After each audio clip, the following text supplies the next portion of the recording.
Sommes-nous seuls? Le paradoxe de Fermi. L'univers est vaste, rempli de milliards de galaxies, chacune grouillant d'étoiles et de planètes. Compte tenu de cette immensité, il semble plausible que la vie, même la vie intelligente, puisse exister au-delà de la Terre. Pourtant, nous n'avons aucune preuve définitive d'une telle vie. C'est le nœud du paradoxe de Fermi, la contradiction entre la forte probabilité de la vie extraterrestre et l'absence de contact avec de telles civilisations. Si la vie intelligente est courante dans l'univers, ne l'aurions-nous pas déjà rencontrée? Pour appréhender le paradoxe de Fermi, nous devons d'abord saisir l'échelle même de l'univers. L'univers est si vaste et mystérieux que notre compréhension actuelle ne fait qu'effleurer la surface de ses secrets. Notre galaxie, la Voie lactée, contient des centaines de milliards d'étoiles. Chacune de ces étoiles pourrait potentiellement héberger des planètes, certaines d'entre elles étant dans la zone habitable. Même si la vie est incroyablement rare, le simple nombre d'étoiles et de planètes suggère qu'elles devraient être apparues ailleurs. Les découvertes récentes d'exoplanètes augmentent nos espoirs de trouver des mondes similaires à la Terre.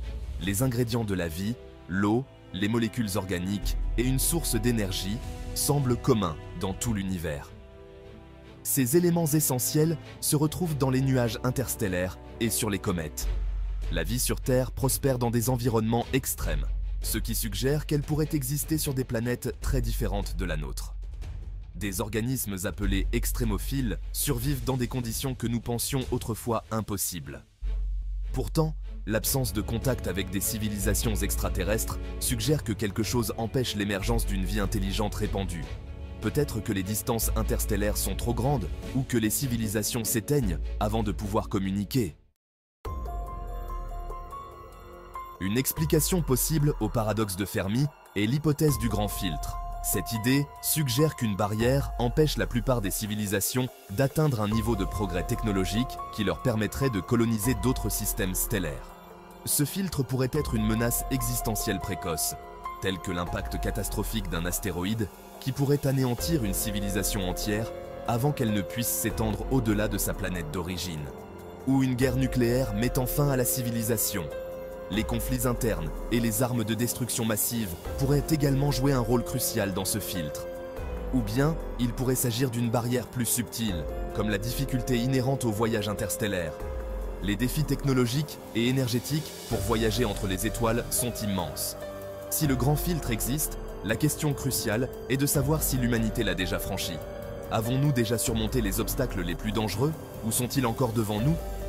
Si c'est le cas, cela suggérerait que nous sommes l'une des rares civilisations à avoir surmonté cet obstacle cosmique. Sinon, nous devons nous préparer à affronter ces défis pour assurer notre survie et notre expansion dans l'univers. Quatrième section, l'hypothèse du zoo et autres explications.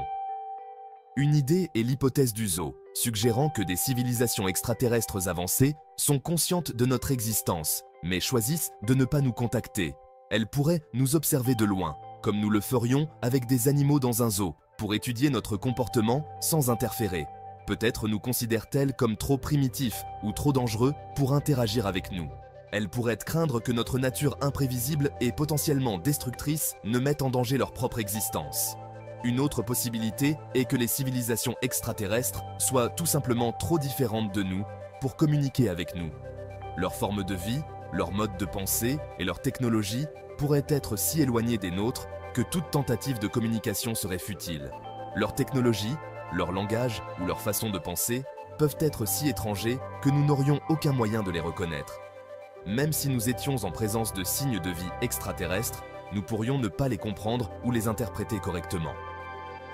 Il est également possible que la vie intelligente ait surgi et disparu à maintes reprises, ne laissant aucune trace que nous puissions trouver.